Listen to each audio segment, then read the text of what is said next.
We found that insurance, we haven't talked about insurance very much. Insurance is a difficult topic, but because that is the number one source that most people are going to draw from first, had to inventory every item that was lost in their home. You've paid into this insurance policy thinking that you're going to get X amount at the end of the day.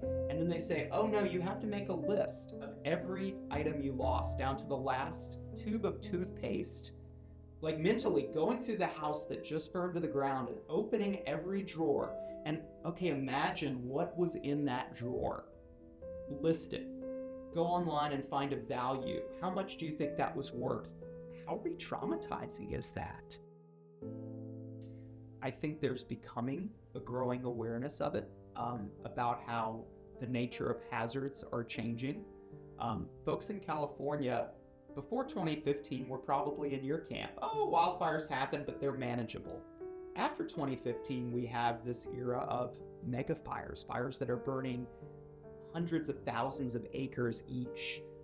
And we can't just throw resources at the fires. We can't throw helicopters and fire trucks and put firefighters on the ground and expect that they're just going to take care of it all. We really have to rethink our relationship with the natural environment.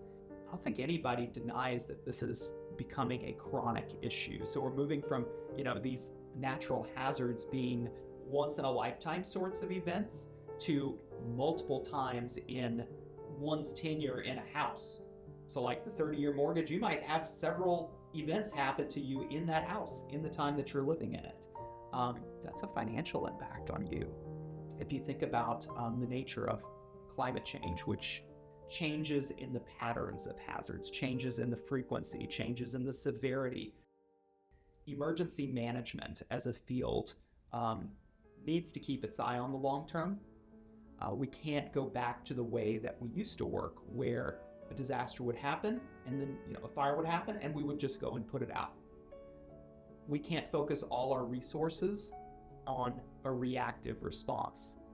We have to be thinking about how these hazards are changing, how the scope of impact is changing, how the scale is changing, how we're having more and more one after the other. Just responding to what happens and trying to put out the fires after they start isn't going to work in the future. It's not working now. We're really struggling to make it work now. So why put our eggs in the response basket? We really need to be thinking about how do we proactively reduce risk. I think it's kind of laughable. We're in a field of emergency management. It's really a misnomer because usually the folks we're training deal with disasters and catastrophes, events that are far larger than emergencies, like not your day-to-day house fire or heart attack. Big events, disasters and catastrophes. And these are things that we really can't manage. I think in communities, coastal communities on the hurricane coasts are starting to see this as well. As insurance rates, home insurance ticks up, becomes more and more unaffordable. Lake County, one of the areas that I'm studying, had over a period of 7 years, about 2/3 of the county was burned. So multiple wildfires burning at the same time. So we really do have to think about how we're doing things differently. I think you have to look beyond local government. You have to look at all the levels, because someone's recovery experience is really influenced by what federal policy is, what federal money is doing, what the state is doing, what the locals are doing, in addition to the support we talked about from family and friends and community members, those informal sources of support. Really, one's experience is derived from all of those levels. That's what makes this question about how do we make recovery more equitable, how do we make recovery more people-centered, how do we make it responsive to the needs of all people regardless of their affluence or income level.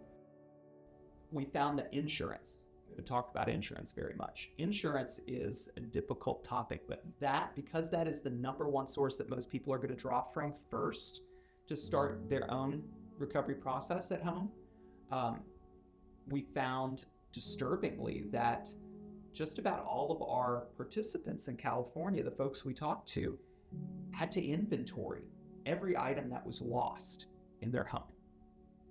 Keep in mind, their home was just burned to the ground. There's nothing but a pile of ash there. And that in itself, losing your home and then your community, That's traumatic. You've paid into this insurance policy thinking that you're going to get X amount at the end of the day. And then they say, oh no, you have to make a list of every item you lost down to the last tube of toothpaste and potato peel and shoelace you have. Like mentally going through the house that just burned to the ground and opening every drawer and, okay, imagine what was in that drawer. List it. Go online and find a value. How much do you think that was worth?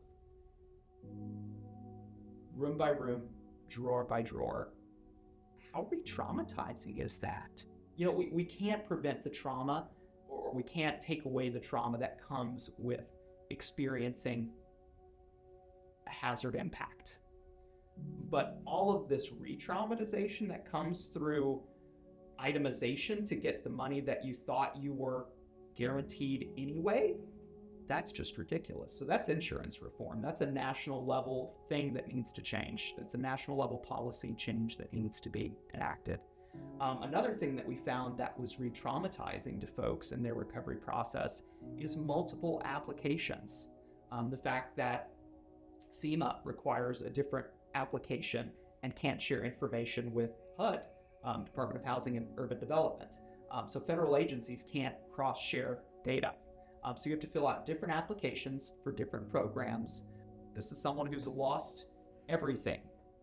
Potentially all their documents and records have also burned to the ground. And you're asking for continual reapplication, reappeals. Oh no, we don't have enough information, so the answer is no.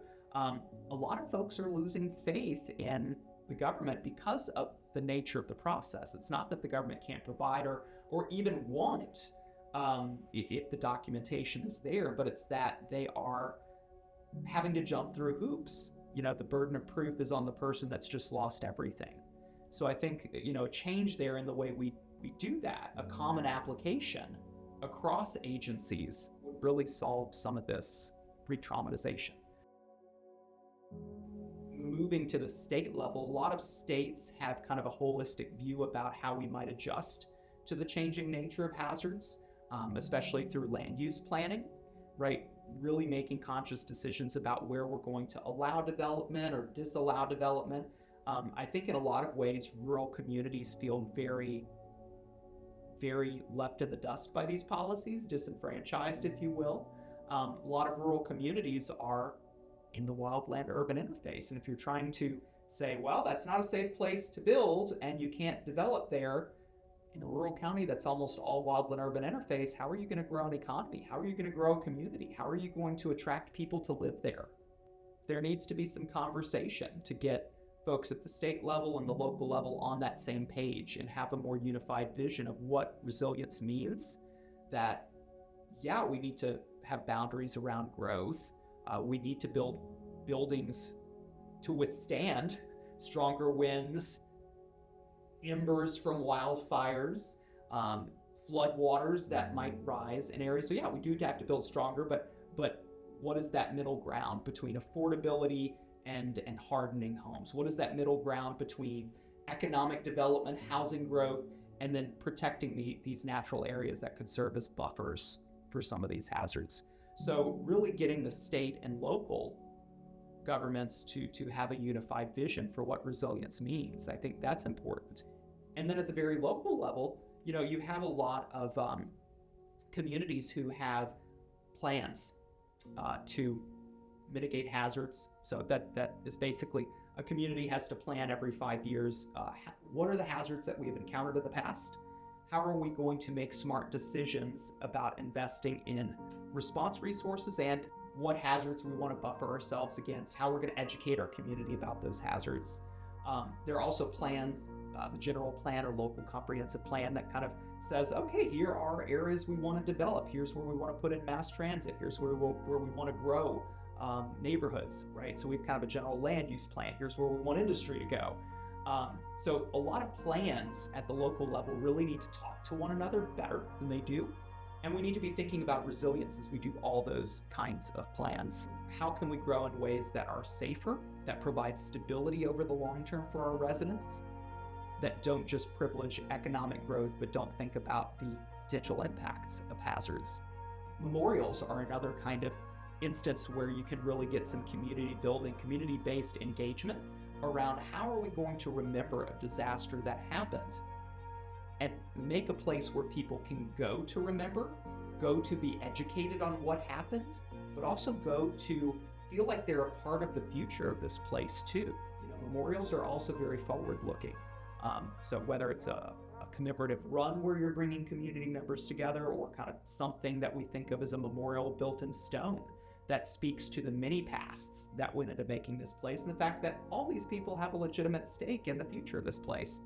Yeah, I definitely see interventions at many levels, and that's really coming out of our stories, that these are changes, these are actions that would really benefit residents. We've talked to people who are as early as 2 years in their recovery journey and as late as 8 years in their recovery journey. So we have this huge cross-section of stories that run the gamut of the whole process. So we can see where people are mentally thinking, what are their concerns, what are their needs at various points in that recovery process. So the potential of this project, and when all is said and done, hopefully we'll have about 90 household stories, the potential to really inform policy and inform tools and solutions that help other communities going through this is huge.